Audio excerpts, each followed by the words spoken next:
Assalamualaikum warahmatullahi wabarakatuh. Welcome back to channel ABR Angkatan Body Repair.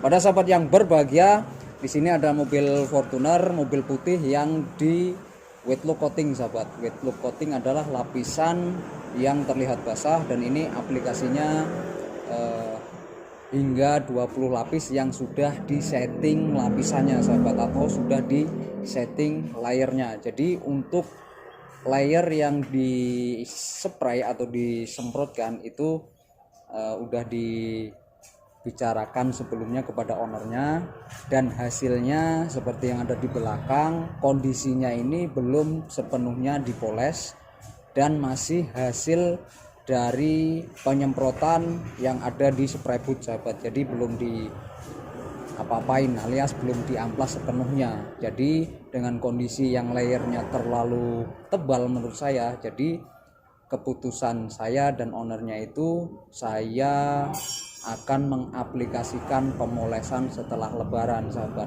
Itu pun nanti kalau sudah bisa kita prediksi dengan kekerasan yang sudah kita pastikan untuk siap dipoles.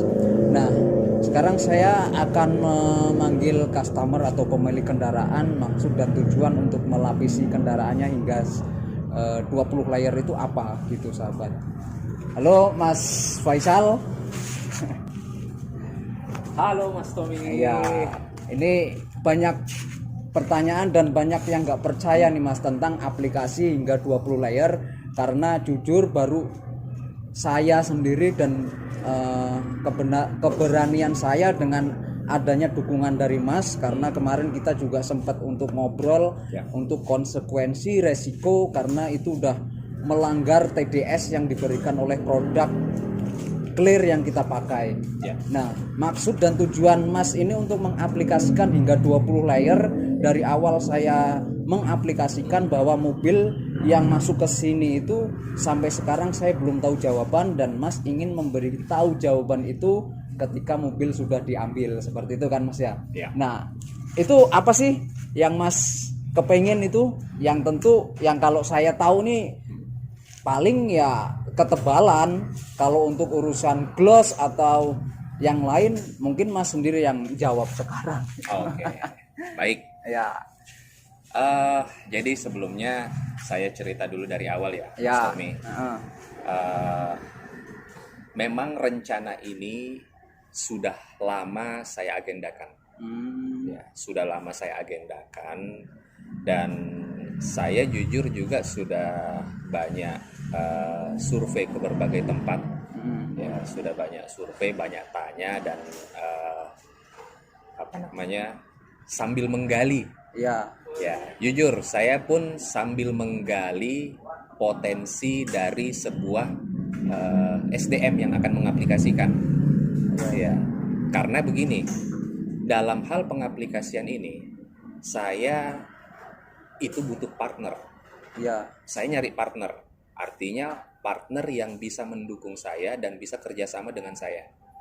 Nah, saya akan mendesain seberapa banyak yang akan nempel ke mobil ini, tetapi saya butuh dukungan skill dan pengalaman Dari sprayernya ya. dari sprayernya. Berarti awalnya itu belum ada niat untuk aplikasi sampai 20 ya? Enggak. Awalnya. Enggak Kan ada. awalnya itu kalau nggak salah waktu pembicaraan awal itu hanya 4 lapis loh. Iya, betul. Tapi kok kesini-sini sampai 20 lapis, sampai Masnya sendiri tanya ke saya kan, batas maksimal lapisan itu berapa? Ya saya sendiri juga bingung untuk jawab, karena untuk batasan maksimal ya paling standarnya kalau untuk HS itu kan setengah 1 lapis untuk aplikasinya, kalau untuk bahasanya 1 lapis setengah kan. Cuman kan ini sampai ya melanggar TDS sih sebenarnya. Dan oh ya, ini tadi kan Masnya juga belum menjawab. Boleh cerita dulu nggak masalah? Oke, saya lanjut dulu ya. Ya. Jadi saya butuh partner untuk mendukung apa yang akan saya lakukan. Iya. Jadi memang jujur Mas Tommy,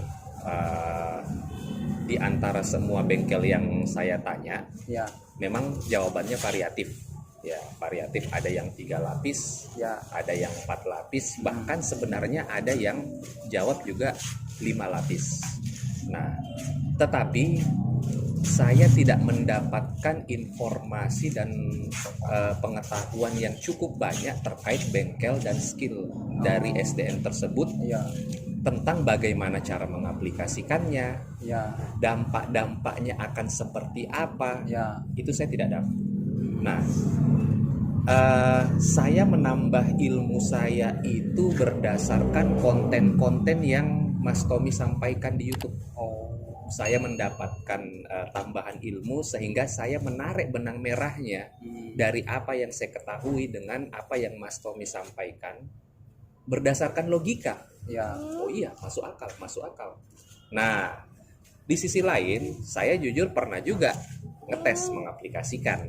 Mas sendiri? Saya sendiri, Oh. tetapi di bidang yang kecil. Ya. Ya, itu kan tidak bisa kita samaratakan dengan bidang yang besar, apalagi vertikal seperti ini. Dengan bahan yang sama. Dengan bahan yang sama. Gitu. Nah, singkat cerita, saya melihat postingan-postingannya Mas Tommy dan saya berpikir boleh juga nih skillnya abang satu ini, why not gitu, saya coba kan. Makanya waktu itu kan saya pernah telepon Mas Tommy. Ya, itu juga cukup lama juga ya. Cukup lama kan? Iya, kita ngobrolnya. Mas Tommy cerita di situ saya menggali, oh iya ya, berarti Mas Tommy ini Padahal- kemungkinan sosok yang bisa mendukung saya dalam memenuhi hasrat yang saya inginkan. Padahal waktu itu saya justru malah ngasih tahu resikonya loh Mas. Iya, Yang saya kasih tahu resikonya itu justru mereka itu yang mendengarnya langsung nggak mau. Tapi kok yang saya herankan Masnya kok malah minat gitu loh. Padahal kan resikonya itu sangat besar, bahkan kalaupun Masnya nggak bisa menerima dengan hasil yang saat ini misalkan, maksudnya yang di luar pikiran lebih dari misalkan parah lah, itu kan bisa pengulangan, bahkan bisa pengulangan sampai dasar plat loh itu Mas. Kalau resiko misalkan sampai berbusa, tapi berbusanya itu bisa juga di bidang yang nggak hanya di pinggir loh Mas. iya betul. Nah ini masih tertolong sih, di warna putih masih tertolong dan nggak terlihat sih untuk jarak 1 meter nggak terlihat. Cuman kalau warna hitam udah fatal. Betul. Nah itu kan saya juga udah sampaikan ke Mas. Alasan bisa malah tertarik itu kenapa? Gitu loh. Orang udah saya kasih tahu resikonya kok malah pengen ngechat kan? Iya. Ya hanya Mas aja gitu loh yang mau menerima keadaan.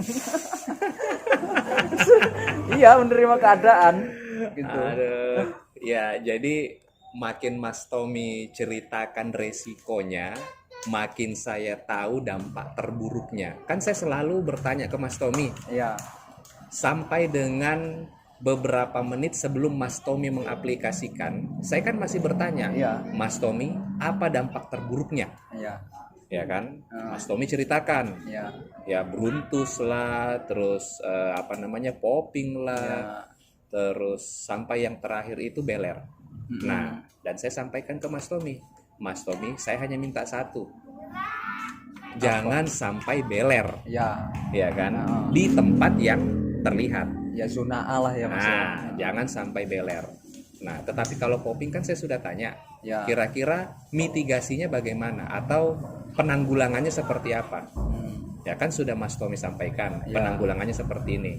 Nah, dari situlah saya berpikir, oke, mungkin inilah saatnya saya melakukan eksperimen yang benar-benar menjadi cita-cita saya selama ini.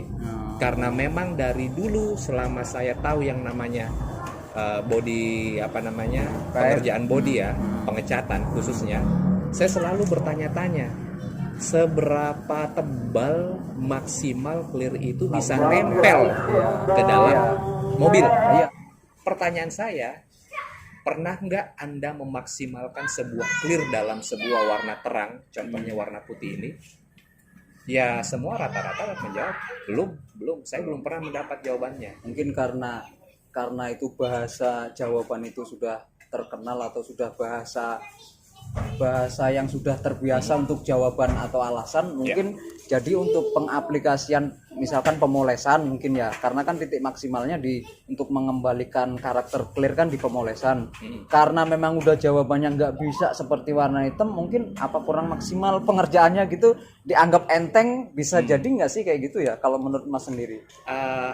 Wah ini mah warna putih susah, atau gampang tinggal saja cet, nggak terlalu mengkilat juga, apa begitu, atau memang gimana? Pak, kalau itu ya itu tergantung dari Internal ini lah ya, ya. masing-masing lah ya. Masing-masing. Tetapi pemikiran positifnya begini, saya menganggap mungkin karena orang, ya ini perbedaannya antara saya dengan seorang painter. Seorang painter kan punya pengalaman yang jauh dibanding saya Memang di tentunya. bidangnya. Pengalaman dan pengetahuan yang pasti jauh. Nah, sehingga seorang painter itu pasti minimal mungkin sudah pernah nyoba atau bisa menganalogikan ini endingnya akan seperti apa. Sehingga begitu dia analogikan endingnya seperti apa, maka seorang painter itu akan ngomong, ya sudahlah mas, tidak akan seberapa mengkilap, karena menurutnya dia ya mau saya timpa clear sebagaimanapun ya tidak bakalan bisa glossy gitu. Namanya putih ya putih, kodratnya memang sudah terang begitu, gitu loh. Nah itulah makanya ya lagi-lagi saya saya termasuk orang yang ini mas, nekat. Orang yang nekat. Bukan nekat juga, cuman saya pada satu titik-titik tertentu ya, beberapa titik tertentu saya itu punya rasa penasaran yang cukup tinggi, dan penasaran cukup tinggi saya ini agak susah kalau dijawab dengan kata-kata tanpa ada pengalaman atau bukti otentik. Iya. Ini loh mas buktinya, saya pernah mencoba tapi seperti ini hasilnya. Ini loh. Tapi kalau mas ya nggak usah, itu gini loh nanti, itu nanti gini. Selalu yang ada di kepala saya, pernah nyoba. Iya. Gitu makanya kalau Anda belum pernah nyoba, ya berarti mungkin saya harus mencoba. Dan memang jujur mas, kalau saya saya refleksikan pengerjaan ini dengan biaya yang sudah dimakan mobil ini, untuk saya lebih saya lebih bisa membahasakan eksperimen ini ya. Biaya yang sudah dihabiskan dari eksperimen ini dengan bengkel lain mungkin ini sudah cukup mahal dibanding kita nge-clear ulang dengan jalan yang biasa-biasa saja. Itu tentu tidak semahal ini hasilnya. Tetapi lagi-lagi itulah harga yang ingin saya bayar, dan itulah harga yang harus saya bayar untuk mengetahui dan memenuhi rasa kepuasan saya. Seperti itu sih. Rasa penasaran Mas Tom. Nah kemarin kan sempet masnya itu, kalau saya kan mengikuti ya lagi-lagi kesepakatan atau perintah lah paling enak biar gampang. Nah itu kan saya sendiri nggak menghitung jeda waktu kan mas, antara lapis ke lapis. Nah mas sendiri, saya sempet tanya ke mas itu kan jedanya itu berapa sih. Nah saya kan paling jeda ngabisin rokok sebatang langsung aplikasi. Nah itu berapa lama itu mas tepatnya? Gini ya, mungkin karena kemarin Mas Tommy fokus nembak ya, fokus ngatur urusan tekstur. Sementara masalah blending dan flash of time itu semua saya yang hitung. Bahkan kan yang rasio perbandingan antara clear dan headliner itu kan saya serahkan ke mas. Bukan saya nggak percaya, tapi kan biar, karena kan mas kemarin bahasanya sesuatu yang indah ketika proses gitu, gimana bahasanya itu saya gini. Jadi sebenarnya hal yang paling saya nikmati dalam melakukan eksperimen ini itu adalah prosesnya kan. Hal yang paling saya nikmati adalah proses pengaplikasian lapis demi lapis yang Mas Tommy aplikasikan, dan proses blending dan perhitungan flash of time Waktunya ya. Jadi gini Mas, ini flash of time Nah, ya. Jadi sebelum pengaplikasian sebenarnya saya sudah sempat hitung-hitung. sebelum aplikasi, Sebelum kita mengaplikasikan, sehari sebelumnya itu saya sudah sempat bikin catatan-catatan. Lapisan pertama atau drop coat iya. ya, itu ke lapisan kedua Heeh. itu berapa menit. Sebenarnya kalau Mas Tommy perhatikan, kalau Mas Tommy ngelihat jam, Mas Tommy akan sadar waktu jeda itu akan berbeda-beda Mas. Tidak rata flat semua begitu, enggak. Oh, Jadi setiap jadi yang ini ya, dari drop coat ke lapisan pertama itu jedanya adalah sekitar 10 menit. 10 menit. 10 menit itu dari ya. 15 menit Mas. 15 menit. 15 menit itu kan kalau kita berbicara dari Saya keluar dari pintu, aplikasi pertama. dari aplikasi. Aplikasi pertama. Jadi pas Mas Tommy set Dari aplikasi vendor, ya, muter aplikasi sampai vendor selesai. muter sampai selesai itu kan cepat itu kalau drop coat. Ya. Ya kan? Oh iya, Nah. itu lapisan pertama ya. Itu lapisan pertama. Nah, terus masuk lapisan kedua, itu jedanya 20, itu flash of time-nya 20 menit. Oh, langsung naik 2 kali lipat berarti ya. Dari 15 ke 20. Oh, naik 5 menit. Naik 5 menit. Iya. Gitu. Nah, yang ke 3 ketiga itu naiknya 1 sampai 2 menit. enggak terlalu jauh sih ya. Nggak terlalu jauh. Itu semua saya hitung di timer. Makanya kan kalau Mas Tommy perhatikan, begitu Mas Tommy keluar dari spray booth, itu saya langsung cetek. Itu ngitung timernya. Gitu. Untuk mendapatkan flash of time sesuai dengan yang saya rencanakan. Jadi kalau untuk total saya aplikasi sampai mulai aplikasi lagi itu berapa menit? Jadi yang pertama itu 15 menit. Saya aplikasi. Oh. Yang terakhir 15. itu 35 menit. Mantep. Nggak rasa kan? Nggak ngerasa saya, cuman 35 ngerasanya tiba-tiba jam 10 itu. Jam 10 malam. Itu sampai seharian ya Mas ya. Tapi luar biasa itu, tapi yang aplikasi terakhir ya. Jadi untuk sahabat ABR ini aplikasi 20 ini nggak langsung ya Mas ya. Yang pertama rencana awal 4 lapis, tetapi dengan kondisi waktunya masih mendukung, cuacanya sehat ya waktu itu ya Mas ya. Dan bahannya juga sisa. Ya lebih baik kita aplikasikan sesuai dengan jawaban Mas eksperimen tadi, kembali ke eksperimen. Jadi titik temunya di 8 layer. Tapi 8 layernya itu kita aplikasinya juga salah setting itu Mas, karena waktu 4 layer udahlah di 4 layer kita udah basahin. Ternyata masih ada rasa penasaran, udah ke 6, tapi yang lapis 5 kita standar, yang kedua basah. Nah, masih penasaran lagi, udahlah habisin aja sampai Mas itu yang pesen, ya itu langsung pesen lagi itu satu set. Nah, itu baru ke 8. Jadi dalam aplikasi 8 lapis yang paling basah kayak lapisan terakhir itu di lapisan 4, 6 dan 8.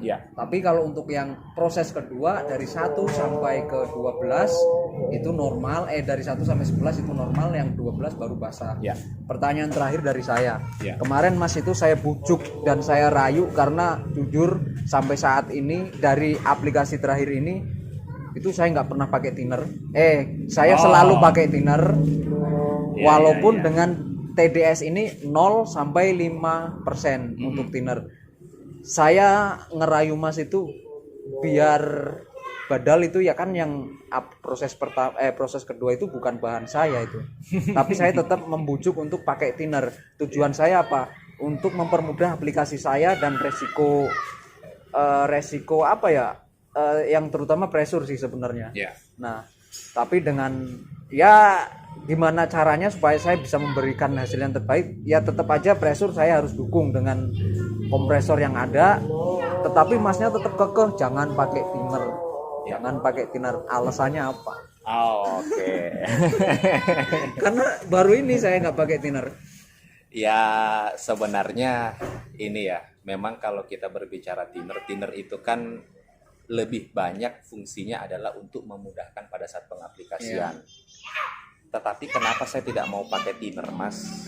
Karena saya tahu ya, terutama di sesi kedua ya, yang kita sampai menghabiskan 4 set itu karena saya tahu persis bahwa yang akan nempel ke dalam plat ini itu sebanyak 4 set. Ya, saya sudah tidak menghitung lagi lapisannya. Pokoknya Mas Tommy, urusannya semprot aja. Ya. Urusan blending itu urusan saya. Nanti tiba pada saatnya saya akan menginformasikan Mas basah. Iya. Saat itulah Mas Tommy tembak basah. Itu karena sepanjang Mas Tommy melakukan spray itu saya sudah perhatikan. Ini sudah mulai sudah mulai basah nih. Jadi pada saat Mas Tommy aplikasikan tidak basah, pada titik tertentu, dia itu walaupun Mas aplikasikan tidak basah, tetapi dia sudah basah. Nah, pada saat saya menemukan indikasi itulah saya akan sampaikan ke Mas Tommy pada saat itu, Mas Tommy, setelah ini basah. Artinya itu adalah yang terakhir. Gitu. Nah, dengan adanya thinner, Mas, ya ini mungkin karena pengetahuan dan pengalaman saya juga yang masih kurang ya, dan masih minim. Asumsi pribadi saya bahwa dengan banyaknya thinner dan flash of time yang menurut saya mepet sebenarnya itu, sangat mepet.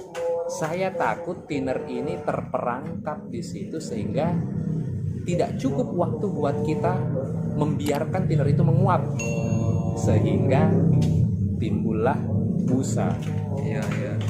Busa atau popping atau apa, intinya dia terperangkap ke dalam lapisan. Karena begitu lapisan sebelumnya, begitu dia belum kering, kita tembak lagi, masih berusaha thinner ini keluar, ketembak akhirnya makin banyak yang menumpuk. Jadi nanti dia akan keluar saat aplikasi selesai, dan itu akan membuat teksturnya itu nggak enak dilihat karena dia lubangnya lebih besar. Betul. Keluarnya kayak gitu. Itu yang namanya popping. Dan ini juga sih, Mas, kalau menurut saya ya, kalau saya perhatikan TDS-nya Diamond, dia itu kalau nggak salah tidak ada ngomong thinner atau mungkin ngomongnya sedikit ya. Saya agak lupa. 0 sampai 5%. 0 sampai 5% artinya memungkinkan untuk 0 atau tidak ada. Iya, betul. Nah, saya berasumsi gini. Kalau kita berbicara thinner, kita baca kembali komposisi yang terkandung di dalam sebuah thinner dengan clear. Sebenarnya kan mirip-mirip ini. Ibaratnya gini. Clear coat itu khususnya yang diamond ini sepertinya dia dari sananya sudah mengandung thinner juga, tapi entah berapa persen. Semua clear pasti ada kan. Mungkin kalau yang clear lain yang memang di TDS-nya wajib pakai thinner kan ada tuh yang mempersyaratkan thinner 10%, reducer 10%, terus ada juga yang mempersyaratkan 5%. Nah, tetapi diamond ini dia tidak dia memberi opsi tanpa harus pakai thinner, 0. Sehingga itu akan menambah keyakinan saya sepertinya ada jalan ini untuk saya tidak perlu pakai thinner dan bisa mengaplikasikan setebal yang saya perlukan. Bukan yang saya perlukan sih, setebal yang kita mampu lakukan ya. Jadi cukup ya kayaknya ya untuk jawaban. Karena banyak Mas orang atau yang tahu informasi dari saya dengan lapisan 20 lapis itu kayak mustahil gitu loh Mas. Tapi dari awal saya sudah sampaikan, jadi untuk lapisan ini sudah kita setting ya Mas ya. Sudah. Bukan mutlak lapisan 20 lapis ini basah sampai dari satu lapis sampai 20 lapis. Itu wah itu kayaknya saya pun nggak berani itu Mas. Iya. Tapi kalau dengan amanah Mas, dengan yang udah kita bicarakan ya saya tetap oke-oke aja. Pokoknya sikat Mas Tommy. Sikat, yang penting kan kita udah ngobrol dulu ya Mas ya. Nah mungkin itu saja sahabat. Nanti oh ya ini rencana pemolesan kapan nih? Karena kan ini belum dipoles. Yang jelas sih karena saya tes dia masih ini ya Mas ya. Ya. Begitu saya tancap kuku dia sepertinya masih ada bekas. Iya.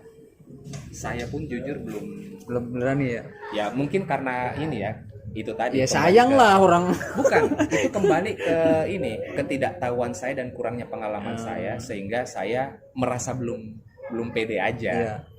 Gitu ya mungkin kalau ada yang tahu atau mungkin Mas Tommy tahu cara atau metode pemolesan untuk lir yang belum terlalu matang ini ya mungkin ya bisa kita ini tapi Infoin ya. kalau saya ya Lebaran lah.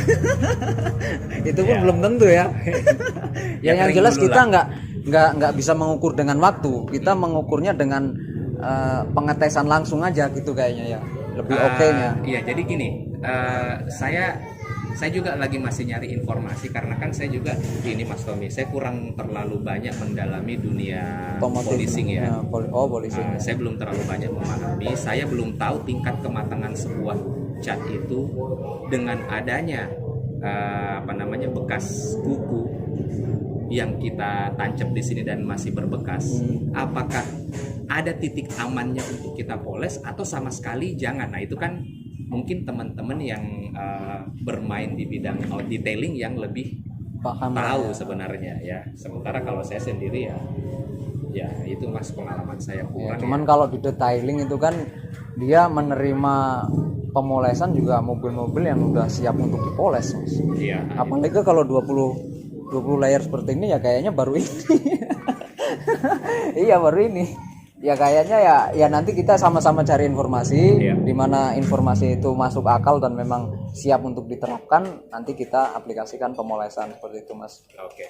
Nah itu aja sahabat untuk bincang-bincang mengenai aplikasi dengan 20 layer yang sudah kita sepakati dan kita setting ketebalannya lapisannya. Jadi seperti ini hasilnya, hasil kondisi akhir sebelum dipoles, dan ini sudah insya Allah udah serah terima ya Mas ya untuk sementara maksudnya kan, karena nanti akan balik lagi untuk dipoles dan mudah-mudahan tidak ada kendala ya Mas. Kalau untuk kendala resiko sih sebenarnya resiko yang kita lihat saat ini ya masih tergolong wajar kalau menurut saya, dengan resiko yang kurang ajar yang saya kasih tahu ke Mas itu. Udah saya pahit-pahitin tapi ya alhamdulillah hasilnya nggak terlalu sesuai dengan yang saya bicarakan justru kalau menurut saya. Tapi untuk Masnya sendiri saya nggak tahu karena setiap orang mempunyai ekspektasi dan kepuasan tersendiri gitu. Nah itu aja sahabat. Ada yang perlu disampaikan Mas? Gak apa-apa, kita fair-fairan aja. Kita anu aja ya. Iya nggak apa-apa karena kan setiap bengkel itu pasti customer itu pasti ada kepuasan dan pasti ada ketidakpuasan. Bengkel besar, bengkel kecil pasti ada komplain. Dan kalaupun Masnya pengen wah ternyata ABR begini atau kurang atau begini, nggak apa-apa itu mah. Itu hal yang wajar karena saya terlahir itu awalnya kuli Mas. Jadi gitu. Oh iya, sampai sekarang pun saya masih sprayer. Jadi dengan kondisi misalkan wah kok kurang indah, wah ini hasilnya atau aplikasinya kok begini, nggak apa-apa, fair. Saya mah nggak masalah. Ya. Ya, ini Mas, saya juga ini ya karena ini salah satu sesuatu atau ini ya bidang yang cukup saya minati juga sehingga saya pengen berpesan juga kepada teman-teman semua, terutama yang bermain di body repair. Oh berarti untuk Mas yang nonton juga semuanya lah ya? Semualah yang nonton bahwa kalau teman-teman punya punya suatu cita-cita atau punya suatu rasa penasaran untuk menggapai sesuatu, jangan sungkan-sungkan untuk mencoba, karena penyesalan yang akan kita terima itu adalah penyesalan pada saat kita tidak mencoba-coba, sehingga kita tidak tahu jawabannya sampai kapanpun, kecuali ada orang lain yang sudah mencoba dan hasilnya ada, ya itu lain cerita. Oh iya. Gitu. Nah, terus yang kedua gini juga, dengan mengaplikasikan sampai ketebalan seperti ini, itu resikonya sangat besar. Ya. Ya. Salah satu resiko yang sempat saya bayangkan itu adalah ini mudah-mudahan tidak terjadi ya Mas ya. Ya. Artinya kalaupun amit-amit tidak diminta-minta, saya nyerempet atau nyenggol atau apa, terus ada masalah dengan ini, yang saya pikirkan itu untuk menyamakan hasil repair dengan clear yang adanya, yang saya nggak tahu bagaimana caranya. Kalau untuk cara sih mungkin bisa sih Mas, cuman misalkan hanya satu panel, waktunya yang sama dengan pengerjaan all body itu hampir sama loh. Nah itu artinya kan ya bisa dibilang ya ini semua kembali ke teman-teman ya. Worth it nggak worth itnya itu sangat kembali ke pribadi masing-masing gitu. Jadi itulah, kalau itu ya pikirin belakang lah, yang penting dijaga dengan baik, mudah-mudahan tidak terjadi yang dipikirkan atau yang kita bicarakan tadi gitu. Tetapi kalau yang di atas berkehendak lain ya wallahualam kan, ya kita berdoa mudah-mudahan apa yang sudah kita lakukan atau pencapaian yang sudah kita raih mudah-mudahan bisa kita tingkatkan atau minimal kita pertahankan. Ya. Tetapi kalau misalnya sampai itu harus turun ke bawah, ya berarti itu adalah bukan, maksudnya ya kita jangan langsung berkecil hati juga, karena mana tahu itu adalah momen untuk kita bisa melompat lebih jauh. Oh iya. Kan orang kalau mau lompat lebih jauh terkadang harus mundur dulu kan. Iya. Nggak mesti maju terus. Iya. Itu sih Mas Tommy. Cukup. Oke, gitu sahabat, terima kasih buat Mas Faisal. Thank you. Semoga awet dan besok kita tunggu lagi untuk di sini di Poles. Itu aja sahabat yang bisa kita sampaikan untuk bincang-bincang pengaplikasian hingga setebal ini sahabat. Kita nanti sambung lagi setelah proses pemolesan yang ada dan kita lihat hasil akhirnya nanti. Sekarang sahabat APR bisa melihat hasil yang saat ini. Saya Hari, assalamualaikum warahmatullahi wabarakatuh. Salam kuli otomotif.